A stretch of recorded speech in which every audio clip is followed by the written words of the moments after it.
Bayou Time Sports is brought to you by Terrebonne General Health System Community Sports Institute in conjunction with Barker Honda and Barker Kia.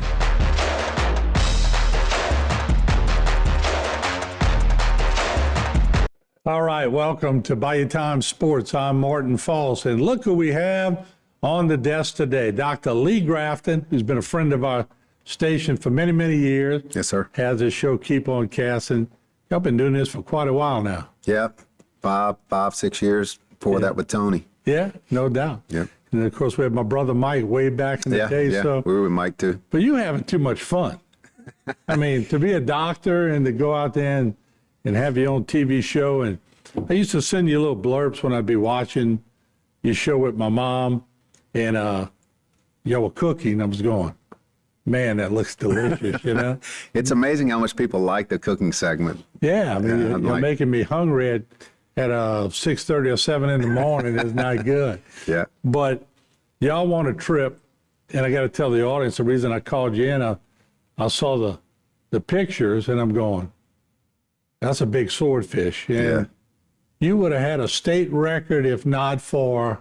Yeah, we use electric reel. I normally take a manual reel, but this time, Jerome Perk, my buddy, I'd made a rod for him 3 years ago, and he hadn't used it yet. And so he said, man, let's bring this rod and a reel. It's going to be lucky. And it was lucky, but it was electric. But I still had to wind up manually reeling it the last hour and a half, so it wasn't all electric. So how long did y'all fight it for? 4 hours and 15 minutes, something like that. You got to be in shape, don't you? Oh, it's a lot of work. I mean, as much as I know you try to stay in shape, but the next morning when you wake up, I guess you feel every muscle in your body, huh? Yeah. I don't think that's as bad as the last 2 days that we fished, which were just really rough. Yeah. Then you feel like you played a football game. Yeah, bouncing around. Whether you catch fish or not. How far out were y'all? We were about 90 miles. And you launched out of Grand Isle? Out of Grand Isle, correct. All right, so when did you know what you had on the line? So we hooked it around 9:50 in the morning, and when we hooked it, I felt like it was a sword, but it was shaking its head a lot. So when they're shaking like this, you tend to think it's a smaller fish because they shake their head fast. But it's coming up, and usually what a swordfish does when they hit, we have a 4-pound weight on there, 4 or 5 pound weight. They feel the weight more than they feel you reeling on them. So they're fighting the weight. So they come to the surface, and then as soon as you can, you get the weight off because you don't want that trying to pull the hook. So we got him up to the leader and pulled the weight off. Well, then they really start to fight because then their pressure's from above. They feel it from above. So he's diving and digging. And I still didn't think he was that big. But then he came up in about an hour and he jumped. And I said, guys, this is a pretty nice fish. Yeah. So we kept fighting. And the longer we fought him, the bigger he got. And then I said this, and then he came up and jumped a second time. And I said, call the rodeo and get a ticket. I knew he was big. Yeah. So it wound up, we fought him. And at the end, I was manually reeling. And he was such a massive amount of dead weight that he could just lay in the current and barely flick his tail, and he was going to pull drag. Right. It was all you could do just to keep him from pulling drag, just laying there. Yeah. So we learned something last year. We fought 2 years ago. We caught a 296, and toward the last hour and a half, you basically have to have one line ready to pull in, with a glove on your hand, so you grab the line. You make a little crank and pull him. And but what you want to do, you want to time when the boat's going down on a wave like this, right. And that's when you make a little ground. And usually we do 1, 2, 3, hit take back 2. 1, 2, 3. So we were getting maybe get a rhythm going. Yeah, and it's really important to time that boat when it goes down because that gives you an advantage. And that's the way we got him in. And the last one, 296 that we caught, took us 6.5 hours. This one, I think we knew a little bit more how to handle a big fish, and it took us 4 hours. What y'all were using for bait? We had a rigged squid. Jerome Perk had rigged it up, but we normally rig them up. Yeah, and I see those pictures. So who was on the boat? So it was me, 2 of my friends, Jerome Perk and Dustin Domingue. Jerome and I fished for years together, and then also Little Bo and 2 of his buddies, Grant Ridgway and Drake Fick. Does little Bo know how lucky he is? He's got a dad that makes a pretty good income, who's a doctor, whose hobby just happens to be something he loves too. So, but he's good on camera. Yeah, he does a good job. He actually, I finally got him trained where I can pan to him, and he knows what to say. So yeah, he's got it down. When did you get interested in fishing? What age were you? Oh, I've always fished. I grew up in North Louisiana. I saw one of the articles that said Thibodeau native, but I didn't say that. But anyway, I grew up in North Louisiana, Ruston, and we freshwater fished. And then I came down here and loved saltwater fishing. I bought a boat when I was in residency. And then when I came to Thibodeau, I met Russell Osteen, and we fished together a good bit. J.J. Tabor and I owned the boat together, and we fished together a good bit. And I guess I really like it. So yeah.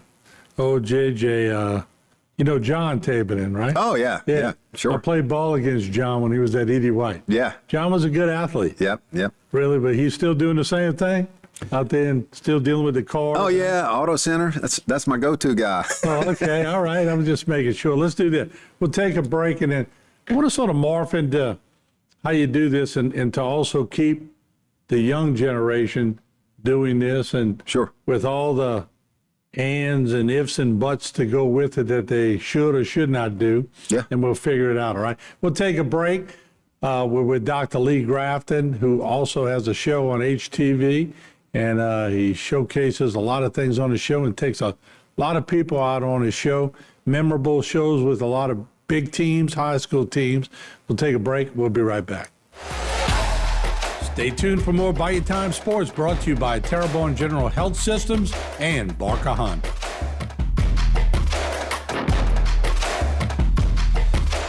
We are back with Dr. Lee Grafton. They caught a big one. If we can bring that picture up, Jason, once again. Big old swordfish, a little bit over 350 pounds. Almost looks like a doggone whale. Yeah. That's how big that thing is. Yeah. And Doc, let me ask you this. So, you know, when I go to Rouse's and I'll see in the fish department, they'll have swordfish from time to time. I don't think I've ever eaten a swordfish, but what's it like? Swordfish is delicious. There, just like tuna, there's a difference, and I'm not knocking Rouse's, between what they have, which, you know, it may be frozen, and it's a lot of times it seems to have a coloring on it that keeps it that bright red color. But this fresh swordfish is delicious. It's like almost like a mix between a tuna and a wahoo. It's very firm, and when you cook it on the grill, it almost tastes like it's a cross between a fine ribeye and a piece of fish. But if you go to a really nice restaurant like G&F Fins and you get the swordfish, it's right there in the same price range as filet. So Really? Yeah. But I guess to have a supermarket 90 miles out in the Gulf would be hard. Huh? Yeah. Do you find yourself sometime cutting up fish and cooking it on the boat? We do occasionally, usually tuna, but my wife's really good at making a snapper ceviche, but not on the boat. Yeah, you're right about that. But I think with tuna, what you have to mix it with lime juice and all that, and that helps. No, tuna, you don't even have to cook it. You just have a little wasabi and a little soy sauce. That's all you need. Really? Yeah. Just go at it. It'll quiver in your mouth sometimes. Oh, my. Yeah, that's pretty good. So when you're out there, for the young ones watching, because, when you go to these rodeos, it's a big thing to see a boat pull up and you got a fish like that on the boat. What was the reaction from people that were at the rodeo? Oh, they were all nice. Everybody was great. They lots of congratulations. One girl said, "I knew Dr. Bo was going to pull up with a big fish." And then it's funny. I was watching a little thing that the Swordfish people, they had like a little newscast, and the girl that she goes, "Only reason he won is because JJ's not here." I was like, Lord have mercy. So it's very competitive. Oh, yeah, when you're out there. But when you go to, it takes a lot, obviously, to continue to do this, to do the show and all that. Who manufactures your boat? Oh, we've got a 33 Encore. That's it was originally Godet boats. You can contact Clint Godet. That's out of Sorrento. Now they're Encore Boat Works, and they make a 33, a 36, and I believe a 41 or 42. And it's a catamaran, and they do a great job as far as like maintenance, and if you anything goes wrong, Clint will come out there and take care of it. It's a really nice. It's a catamaran built somewhat like a Freeman, and it runs really good. How's this fish rank with some of the other fish you caught? I would think As far as excitement in your own mind. yeah, this is probably number one. Okay. Yeah. Wow. Yep. I've caught bigger fish, but that was marlin and stuff like that. Yeah. And you can't eat those. I really like to catch fish you can eat. Yeah. And what did y'all do with this fish? I think y'all were donating some of the meat? We processed it and we gave some away to friends. I mean, Yeah. we didn't donate it. Yeah. And then you take the bill and you wrap it on a string and you hang it off the dock for a couple of weeks, and it's totally clean when it comes out. And then you just got to put acetone on it and a little bit of degreaser, and then you can, polish it up. And that goes in the trophy case? Oh yeah, that'll go in the trophy case. Yeah. So, so this ranks number one. Number one. Yep. Yeah, and you've been fishing and having fun for a long time and taking teams on your boat. A memorable one was when you took South of Foosh Oh yeah. team on the boat, and them crazy guys were doing all kind of stuff and jumping out there, but they were having fun. That was a good time. Yeah, they looked like they enjoyed it. So you're still excited about the show. You're still enthusiastic. Yeah, I still love doing the show, and it's if I didn't, I wouldn't do it. I probably got 7 shows that I just hadn't downloaded yet to the computer to send to the guy. So I've got plenty of footage. And we film almost every time that we go out. Occasionally it's a bust. We fished Saturday all day for swordfish and didn't catch a one. Yeah, well, that's why they call it fishing, right? Yep.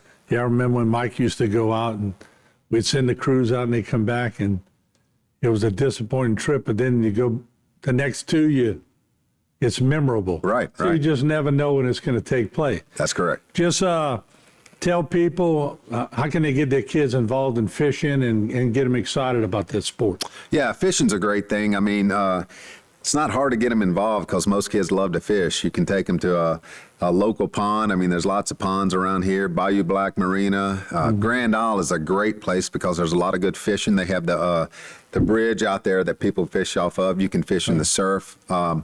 Get them involved. It's a lifelong sport, lifelong hobby, and it's been good to me. Yeah, and we appreciate you putting your show on HTV. I know a lot of people watching. Thank you for what you do in the community. Yes, sir. You've been around for quite a long time, and I see the joy on the show of when you take people fishing with you. So, and thanks for coming in. I know you got to get to work. Yeah. And pay a few bills, and so you could go fishing, right? Yeah. Pay the gas bill. Thank you for coming in early. Good to have you. Yes, sir. And congratulations on that big old swordfish. Thank you. All right, there you have it. Dr. Lee Grafton joining us today. And we did let him come in because he's got to go to a practice. He's got to practice his medicine. So we'll take a break. We'll be back with a lot more right here on Bayou Time Sports. Don't go away. This segment was brought to you by Terrebonne General Health System Community Sports Institute in conjunction with Barker Honda and Barker Kia.